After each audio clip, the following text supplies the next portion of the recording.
Dichotomy between reason and emotion. There existed always a tension between intellectual and emotional aspects in human beings' life, especially in the moral context. For the most part, reason and emotion have been in conflict with each other, as incompatible to the development of moral character. But this is also a fact that both reason and emotion constitute essential dimensions or domains of morality. They are like two faces of a coin, inseparable from each other. In a moral conflict, each of these may behave as an antithesis of the other. In the preceding unit of this block, you have read that no moral judgment can be said to be worthwhile unless it is rational, consistent, and coherent. But without the element of caring for others, no action can be called moral. The supporters of rationality for moral behavior, especially Plato, Greek philosopher, mathematician, writer of the period 428 to 327 BC, Kant, Immanuel Kant, an 18th-century German philosopher, Piaget, 1927–1987, a Swiss developmental psychologist, Kohlberg, a Jewish-American psychologist, 1896–1980, known for his work in the area of moral education and reasoning, and his associates consider reason as central to moral philosophy. Development of reason therefore becomes the main concern of education. Accordingly, education should overcome as effectively as possible the tendencies of animal life dominated by passions or emotions within us. The state of being a moral agent is the one in which the individual has come to know what is right. Socrates had also maintained that virtue is the knowledge of the good.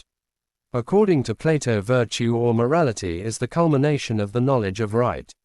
Once one obtains this knowledge of the right, one cannot avoid being virtuous. Reason, according to rationalists, is the supreme factor in morality. Passions and emotions are unfortunate appendix, additional features, of human life, which need to be controlled, tamed or subdued. Aristotle went to the extent of saying reason and intellectual contemplation to be truly human. Man's true happiness lies in and engaging oneself in thinking activities of the highest order. But a question may be asked whether it would be right to break off such contemplation to save the life of a drowning man. Plato, however, recognized the conflict that arises between what we know to be right and what we recognize as pleasurable. The Christian theology also holds passions, emotions or appetites as domain of Satan, which led Adam to fall from grace. The passions, therefore, need to be suppressed and tamed. In this line of thought, Kant also believed that feelings and emotions are hindrances on the way of rational morality. According to him, man is unfortunately obstructed with feelings and emotions, which check him from becoming a fully rational being. In order that man can behave the way shown to be right by application of reason, feelings and emotions need to be overcome. According to Kant, discovering right course of action is a rational activity. The natural inclinations, feelings, emotions, etc., merely serve to deflect one from acting on the right path shown by reason. In fact, morality may be committed with destruction of natural passions as well as with their preservation. Both reason and emotions are important for human beings. The gap between reason and emotion need to be bridged by what Hegel, a German philosopher, called the morality of love. Many people hold that moral knowledge cannot be attained by reason alone. For example, before making any moral judgment we need to be fully conversant with the non-moral facts of the case. It is on an understanding of the total situation, situational reality, alone, that right judgment, and hence right action, can be taken. If our moral judgment does not consider the situational reality, the action taken on that is likely to be wrong. We can find answer to moral questions only when we know how people behave and what they do in moral situations. The empiricists recognized the importance of emotions in moral behavior. According to them, moral belief and behavior are explicable only in terms of emotions people have or the way they feel. Accordingly, moral behavior is to be assessed in terms of social utility, of what people feel to be right, of maximizing pleasure and minimizing pain. Thus, there is a dichotomy between man's intellect and his emotions, and a tangible solution to the problem is not there. Implications of the dichotomy. The situation arising out of the conviction of divorce of intellect from emotions may have serious implication in education. In fact, stressing the one and ignoring the other aspect of moral behavior in the curriculum of the child will deprive him of becoming a truly morally and educated person. As you might know, human personality, according to Benjamin Bloom, 1913–1999, an American educational psychologist, consists of three dimensions: the cognitive, the affective and the psychomotor domains. Any educational program, which does not take full account of any of the three domains, will remain incomplete and therefore, will not achieve the goals of education. We must not forget that development of appropriate feelings, affective domain, is an integral part of education, including moral education. It is not possible, even in theory, that one is educated even though she has not developed worthwhile attitudes, feelings and emotions, and she does not appreciate what is worth appreciating. It will be absurd to say that someone is educated but he loves nothing, is interested in nothing, and is enthused by nothing. To be educated is to have been brought up to care for certain things. To take a purely rationalist approach amounts denying that our pupils have feelings or individuality. It is to turn them into computers or robots. The worst effect of the divorce of intellect from emotion can be seen when one recommends devices of suppression of emotions with the sole purpose of attaining universality, objectivity and morality in moral behavior. Recently, a practice is seen in many schools where steps are taken for taming of emotions or passions. Some of the agencies in schools or in the society strongly recommend repression of feelings without being aware that such repression can ultimately lead to varieties of psychoneurosis or obsessive, compulsive behaviors and extreme form of anxiety. Such repression of feelings and passions may develop psychosomatic disorders, like hysteria, engender feelings of guilt and shame. We must not forget that character disorders like alcoholism, sexual repression, psychopathic tendencies, etc. may develop because of repressed feelings and desires. Another very dangerous effect of the application of repressive devices on the part of parents, society or teachers in early childhood is the development of extremely strong superego. This occurs as a result of taboos of the culture. We should remember that development of conscience, or what Freud called ego ideal, is not the small voice of God, but rather it is developed by internalizing fear and other unpleasant experiences in the childhood. The development of ego ideal takes place through an unconscious process and, therefore, always has negative connotation. The emotions and feelings repressed in this process continue to affect our attitudes and behavior in unconscious and unrecognized manner. That is why, in our later life, we quite often are not able to explain our behavior to others, and even to ourselves.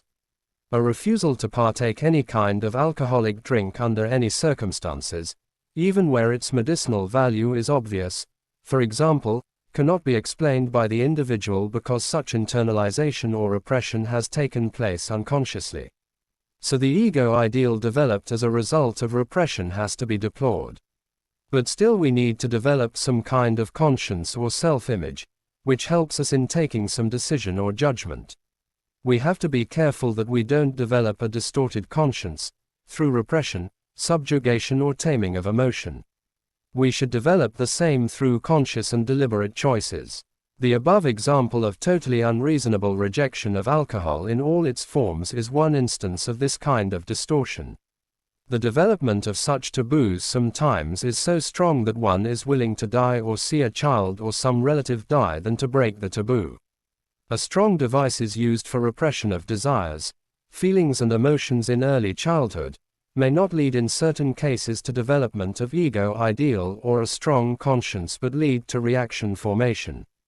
Some children who are deprived of the love of parents or lack close attachment with their parents are strongly repressed by the use of punishment mechanisms or through unconvincing and harsh reasoning by parents may develop in aggression and hostility. In many cases, they become psychopaths or sociopaths. Such an individual displays complete indifference to others in his behavior. He is often described as affectionless character, one who has no sense of guilt. He is the very antithesis of a morally developed individual. Emotions in moral education. In the earlier units of this block as well as in the earlier section of this unit, we saw that reason or rationality plays an important role in determining the nature of morality and hence moral education. Any behavior, which is not rational or cannot be supported by valid reason, cannot be termed as moral. If, for example, we follow one principle of action today and another tomorrow, our behavior is inconsistent, hence cannot be termed moral. We have also seen that behaving morally is not a rational process alone, because rationality determines only the form of morality and not its content. To behave morally, we must take care of others' interests, feel for them, respect individual freedom of others as we do for us, help the needy to the extent it is possible for us, etc. Such is the content of morality. In essence, reason and emotion in the context of moral education are the two pillars on which the whole edifice of morality rests. The former acts as a guide and the latter as a goad. Obviously, the two are linked together in moral judgment and moral action. We may say that reason without emotion is lame, and emotion without reason is blind. Some people argue that reason and feeling are usually in conflict with each other, tagging us in different directions.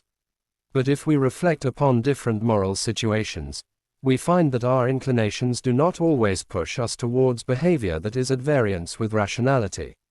Often our reason and inclination are in agreement or in harmony, instead of being in conflict. No doubt, there are some occasions when we are faced by two distinct courses of actions, one dictated by reason and the other guided by emotion. In moral choice we find a confusing jumble of reason, conscience, desire, pleasure, concern for the feelings of others.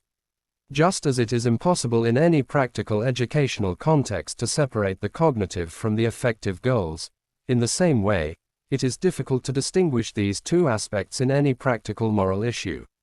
In a moral context, the relation of feeling with reason is of reciprocity rather than of conflict. Therefore, emotions need to be educated rather than tamed or suppressed. Our emotions depend on our cognition and vice versa. Sometimes, emotions are the result of the ways in which we perceive situations. They result from what the reason tells us about the world. The converse is also true. Our emotions sometimes affect the way we perceive the situation.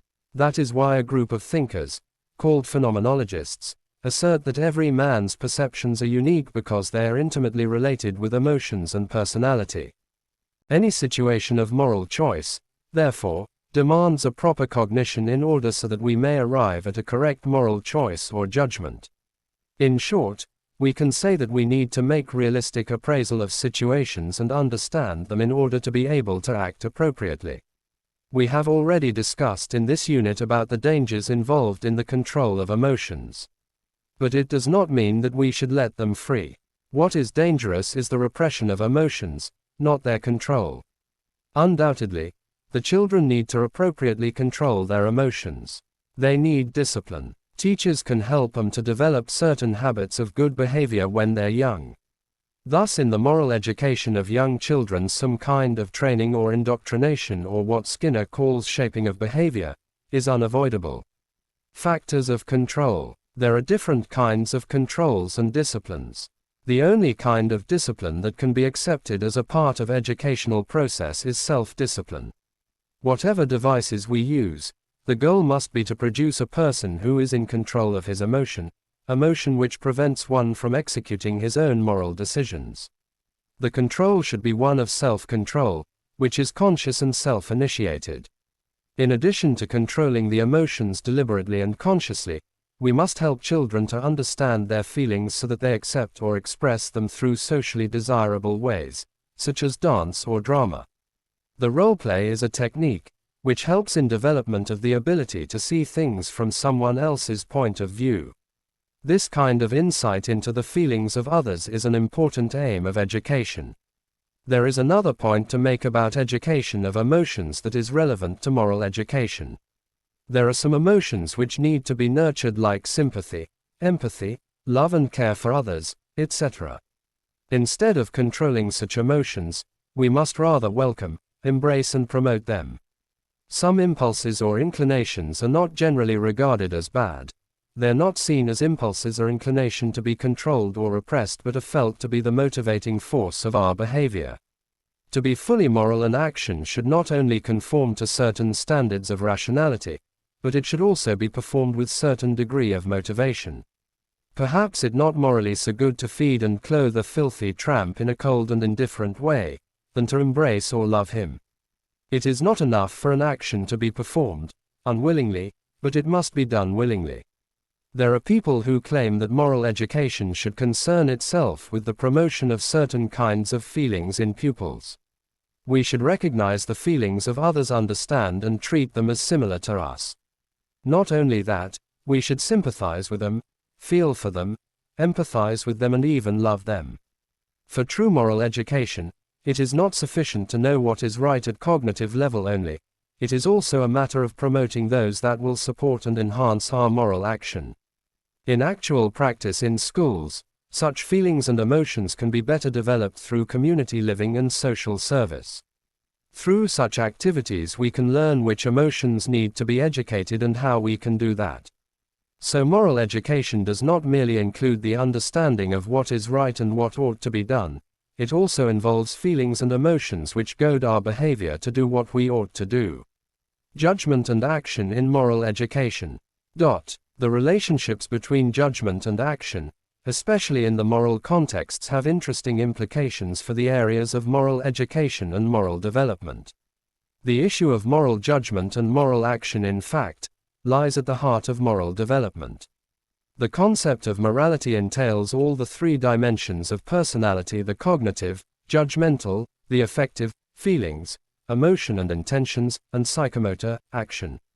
Mere outward behavior cannot be taken as moral or not moral. One would certainly agree that, although having certain reasons of some kind is a necessary part of being a moral agent, this cannot be a sufficient condition to be a moral agent.